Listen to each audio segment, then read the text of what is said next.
Assalamualaikum warahmatullahi wabarakatuh. Perkenalkan, nama saya Ridho Marnas dengan NIM 23042205 akan menjelaskan mengenai teori behaviorisme guna untuk melengkapi tugas mata kuliah teori sosial. Jadi, teori behaviorisme atau behavioristik adalah salah satu pendekatan di dalam psikologi pendidikan. Pendekatan tersebut meyakini bahwa anak dapat dibentuk sesuai dengan apa yang diinginkan oleh orang yang membentuknya, baik guru ataupun orang tua. Mengutip laman dosen Perbanas Institute, dalam teori behaviorisme, penting dalam memahami cara pandang dan perasaan orang lain. Oleh sebab itu, para penganut teori behaviorisme menekankan penelitian pada perilaku manusia yang nyata dan peristiwa yang aktual. Lanjut kita ke pengertian teori behaviorisme. Zulkarnain, SHG, M. Hum, PhD, dan kawan-kawan dalam bukunya Psikologi Pendidikan menyebutkan teori behaviorisme dikenal dengan nama teori belajar. Hal tersebut karena seluruh perilaku organisme sebagai pengaruh lingkungan. Teori behaviorisme atau behavioristik sering disebut sebagai SR psikologis, yaitu tingkah laku manusia dikendalikan oleh ganjaran atau reward dan penguatan atau reinforcement dari lingkungan. Dengan demikian, dalam tingkah laku belajar terdapat jalinan yang erat antara reaksi-reaksi behavior dengan stimulusnya. Teori behaviorisme sendiri memiliki beberapa ciri-ciri rumpun, yaitu yang pertama, mementingkan faktor lingkungan. Yang kedua, menekankan pada tingkah laku yang tampak dengan mempergunakan metode objektif. Yang ketiga, bersifat mekanis. Yang keempat, mengutamakan unsur-unsur dan bagian kecil. Yang kelima, mementingkan pembentukan reaksi atau respon. Yang keenam, meningkatkan pentingnya latihan. Yang ketujuh, mementingkan mekanisme belajar. Lanjut kita kepada tokoh teori behaviorisme. Dalam perkembangannya, ada banyak tokoh ahli yang berkarya mengenai teori behaviorisme. Di antaranya yaitu yang pertama, Ivan Petrovich Pavlov. Ivan Petrovich Pavlov merupakan ahli psikologi dari Rusia. Dia mengemukakan bahwa individu dapat dikendalikan dengan cara stimulus alami yang tepat untuk mendapatkan respon yang diinginkan. Sedangkan individu tidak sadar dengan dikendalikan oleh stimulus yang berasal dari luar dirinya. Lanjut yang kedua, Edward Thorndike.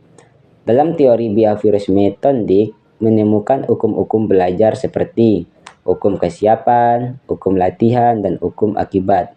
Lanjut yang ketiga, John B. Watson. Menurut John B. Watson, belajar adalah proses refleks yang terjadi atau respon bersyarat melalui stimulus pengganti. Semua tingkah laku lainnya terbentuk oleh hubungan stimulus-respon baru melalui conditioning. Lanjut yang keempat yaitu Clark Hull. Bagi Clark Hull, tingkah laku seseorang berfungsi untuk menjaga kelangsungan hidup. Oleh karena itu, dalam teori Clark Hull, behaviorisme disebutkan sebagai kebutuhan biologis dan pemuasan kebutuhan biologis menempati posisi sentral. Lanjut yang keenam yaitu Edwin Guthrie. Edwin Guthrie mengemukakan teori kontiguitas yang memandang bahwa belajar merupakan kaitan asosiatif antara stimulus tertentu dan respon tertentu. Lanjut yang keenam, Burrus Frederick Skinner. Burrus Frederick Skinner mengeluarkan karya berjudul About Behaviorism yang menyebutkan tingkah laku terbentuk oleh konsekuensi yang ditimbulkan oleh tingkah laku itu sendiri. Lanjut kita kepada 7 prinsip utama dari teori behaviorisme. Jadi, teori behaviorisme memiliki 7 prinsip utama, yaitu yang pertama, stimulus dan respon. Yang kedua, reinforcement atau penguatan. Yang ketiga, penguatan positif dan negatif. Yang keempat, penguatan primer dan sekunder. Yang kelima, kesegeraan memberi penguatan. Dan yang keenam, pembentukan perilaku. Serta yang ketujuh, kepunahan.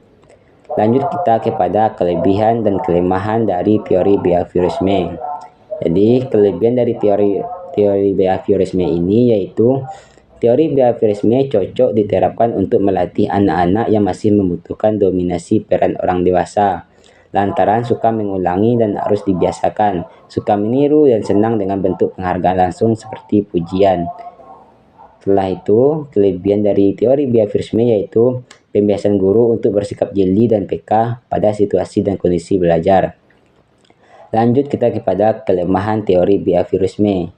Selain punya kelebihan, tentunya teori behaviorisme juga memiliki beberapa kelemahan, yaitu pembelajaran siswa berpusat pada guru, bersifat mekanistik dan hanya berorientasi pada hasil yang diamati dan diukur.